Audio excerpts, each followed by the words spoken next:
In the heart of Burkina Faso, a nation that has endured trials heavier than mountains, the echoes of war still rumble across roads, valleys, and villages. The story unfolding is one of both pain and resilience, one where fire and ashes have left deep scars, but where hope still breathes quietly in the hearts of the people.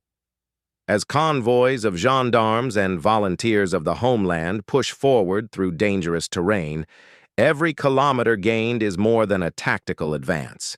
It is a step closer to restoring dignity, safety, and life to thousands of families waiting to return home.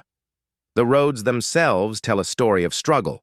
Where there were once smooth passages for farmers, traders, and travelers, there now lie ruins, craters, and burned-out shells of vehicles, silent witnesses to the cruelty of terrorism. The mission of the security forces is not merely to clear the path, it is to reclaim the soul of the nation.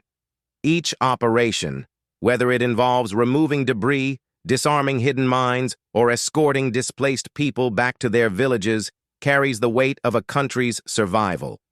The soldiers of Burkina Faso, together with the volunteers, embody a quiet courage. They march with heavy loads on their backs, but heavier still is the burden on their hearts. They have seen comrades fall. They have buried friends along the very paths they continue to defend. Yet their spirit does not break. Their resolve is fueled by a higher purpose, to ensure that no square meter of their homeland remains in the grip of terror. This determination, proclaimed from Ouagadougou to Kaya, is not a cry of vengeance, but of liberation. It is the affirmation that life, peace, and community must return to places where fear once reigned.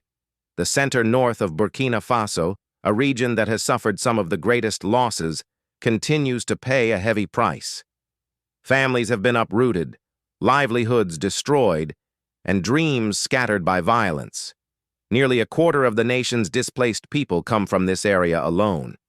Yet even here, in the ashes of destruction, one can see sparks of resilience.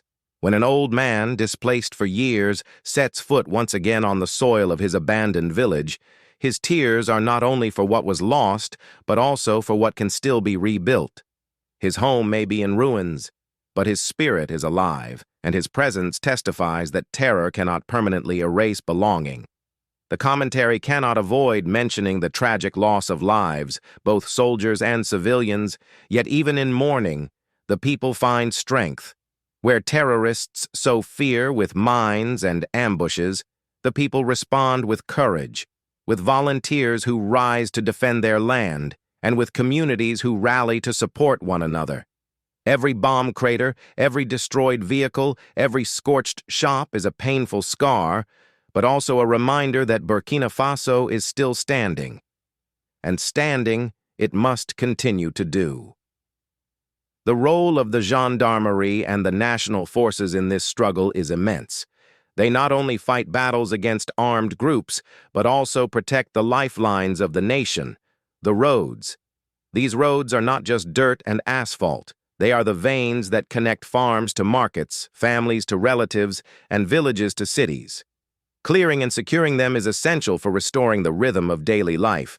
When soldiers move burnt trucks, when they help shopkeepers salvage what little remains from looted stores, when they escort buses back to safety, they are not only fighting a war, they are safeguarding hope. Yet the challenges are many. The enemy adapts, hides in forests, and ambushes convoys with cruel precision. The terrain is unforgiving, and sometimes operations stall under the weight of danger. The soldiers themselves know fatigue, hunger, and loss. But what sustains them is the conviction that they fight not for glory or conquest, but for the right of their people to live in peace. That conviction is more powerful than any weapon. As we reflect on this story, we must lift our hearts in prayer. Let us pray for the soldiers, that their courage may be rewarded with victory, but also that their sacrifices may pave the way for peace rather than endless war. Let us pray for the civilians caught in the crossfire, that they may find safety, healing, and the strength to rebuild their lives. Let us pray for the displaced families, that the day will come when they can return to their homes not in fear, but in joy, and when children will once again run freely in the courtyards of their villages. And above all, let us pray for Burkina Faso, that the land once wounded by violence may blossom again with unity, prosperity, and harmony. Peace is not merely the absence of war. It is the presence of justice, the healing of wounds, the rebuilding of trust, and the rediscovery of shared humanity. For Burkina Faso, peace will mean schools reopening in abandoned villages, markets buzzing with trade, farmers sowing their fields without fear, and families gathering at dusk under the same roofs that once sheltered their ancestors. Peace will mean that the weapons of war are replaced by the tools of growth, plows, books, and instruments of culture. And this prayer for peace must not stop at Burkina Faso. Across the Sahel, across West Africa, across the entire continent, the call for peace is the same. Africa has endured centuries of hardship, colonial exploitation, political instability, poverty, and now the scourge of terrorism. But Africa has also shown unbreakable resilience, unshakable faith, and an undying will to rise. From the deserts of Mali to the forests of Congo, from the plains of Niger to the bustling streets of Nigeria, the story of Africa is not one of defeat, but of rebirth. The struggle in Burkina Faso is not isolated. It is a reflection of the broader battle across Africa for sovereignty, dignity, and security. Terrorism, fueled by greed and external manipulations, seeks to divide communities, destroy nations, and silence voices. But Africa's answer must be unity. Just as the soldiers of Burkina Faso march together despite hardship, so too must African nations march together, sharing intelligence, supporting one another, and building a collective defense that protects not only borders, but also the dreams of future generations. Let us remember that Africa's greatest resource is not its minerals, its oil, or its gold. It is its people, its farmers, teachers, youth, mothers, artists, and soldiers. When united, they are unstoppable. When divided, they are vulnerable. Thus, peace in Burkina Faso is not only a national necessity, it is a continental calling. For when peace prevails in one corner of Africa, its light spreads to others. As we conclude this reflection, we must not only pray, but also act. Each one of us, in our own capacity, can be a builder of peace. Through words that heal rather than divide, through hands that support rather than harm, through choices that promote unity rather than conflict, we contribute to the vision of an Africa free from violence.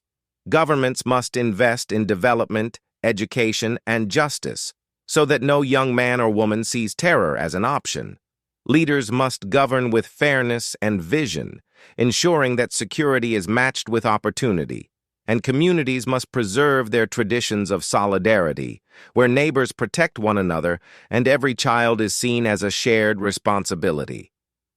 Today, Burkina Faso stands at a crossroads. The road ahead is long, filled with dangers and uncertainties. But within the determination of its soldiers, the resilience of its people, and the prayers of millions across Africa, there is a force stronger than any weapon, the force of peace. May that peace take root in Burkina Faso. May it blossom in Mali, Niger, Nigeria, and all of West Africa. May it spread to every nation of the continent, until Africa becomes not a battlefield of terror, but a garden of hope. And so, we lift our voices. May peace prevail in Burkina Faso. May peace prevail in Africa. May peace prevail in the world.